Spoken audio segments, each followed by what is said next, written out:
So I thought that I would sit down and kind of write down my 2020 recap and just take a moment to reflect on the things that have happened this year. I have so many things to be grateful for, to be thankful for, and so many accomplishments to look back on, both musically and non-musically. Just taking a moment to reflect and kind of give myself some credit. I think that we can set these really big lofty goals and resolutions, and then by the end of the year comes and maybe we haven't achieved all of them, and then we can end up feeling really crummy about ourselves. So I think that kind of looking back and giving myself some credit for the things that I have been able to accomplish. I'm curious if any of you are setting New Year's resolutions, or if you do set them, and how that went for you this past year. I think for me to make resolutions where I'm like, I will practice every day for X amount of minutes, and I won't do this, and I will do this, and all of these things, I'm not sure how healthy that is. And especially for me, I'm trying to recover from my perfectionistic tendencies, my perfectionism, and from black and white thinking. So really trying to live in that gray area and saying, hey, I'm making a goal to do these flute exercises more often, and maybe setting the bar a little bit lower, just because I know that I do a lot better when I have a goal that feels attainable, and I'm sure that that's really the case for all of us. But I wanted to share something with you that I've been really thinking about lately, especially in the past few days as I'm reflecting on 2022, and that is just to not wait. Don't wait to enjoy the process of playing your instrument until you reach a certain goal. Enjoy it now. Enjoy it now. Be thankful for it now. I think that for me, I've realized through a lot of reflection, thinking that I'm gonna feel a certain way when I reach certain accomplishments, whether it's here on YouTube, like reaching 100,000 subscribers, which is amazing, incredible. Thank you all. I mean, you are the reason for that. But maybe I thought that I would feel even more elated and just different, but no. At the end of the day, I'm still making videos because I love to make them. I love connecting with all of you. I love reaching all of the people that I can reach. Does that change because there's over 100,000 people subscribed to my channel?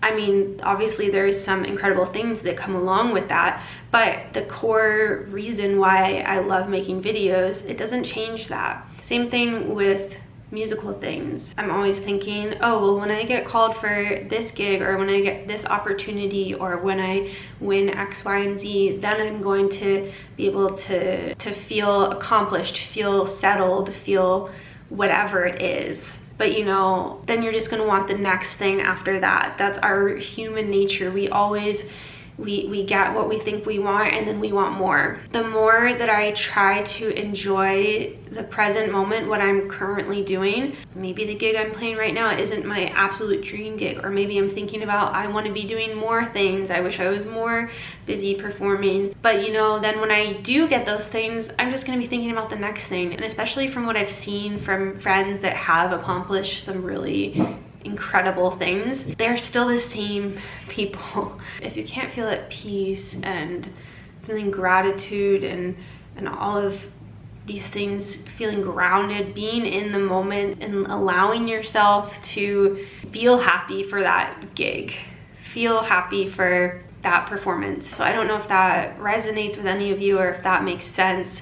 What I'm trying to say is enjoy now, be happy now, be grateful now, really soak it all in. Allow yourself to feel good about your achievements, even if it's not exactly where you want to be down the line. Everything is a step to the next thing, and just knowing that when you get to that point and you reach that certain goal, if you weren't already feeling at peace and enjoyment, I think you're not going to feel that when you reach your milestone. Life is too short to not celebrate the small things, and you don't have to look at them as small things. I think it's all about perspective. So I guess what I'm trying to say is, don't wait to enjoy every moment, whether that's playing your instrument or whatever it is else that you love to do. Don't wait until it's perfect. For me, one of my goals in the coming year is to really go back to ballet classes and to just enjoy them, and to not feel like I have to have reached a certain accomplishment or gotten my flexibility to a certain place. Whatever it is, just enjoying and knowing that showing up is good enough. It doesn't have to be perfect. So maybe for you, you're playing your instrument for pure and sheer enjoyment. Don't wait to go out and audition for your community band or to find some friends to play with. We're always waiting for this certain thing, and life is short. And I do have a lot of music and career related goals for the upcoming year. I don't think I'm going to share all of them, but I'm curious to know if you have any goals or resolutions for the upcoming year. And one thing that I'm going to do right now, I've been wanting to write down a list of pieces that I want to learn, pieces that I want to learn because I love them, and trying to work those into my practice, seeing how many of them that I can learn throughout the year, maybe trying to record some of them. But that's one of the things that I'm going to write down, along with some other ideas about videos that I want to film, dream videos that I want to make about certain topics. If you have any of those for me that you want to see from me, leave them in the comments below. So I'm wishing all of you a happy 2023. Thank you for being here and for supporting my channel. We made it another year.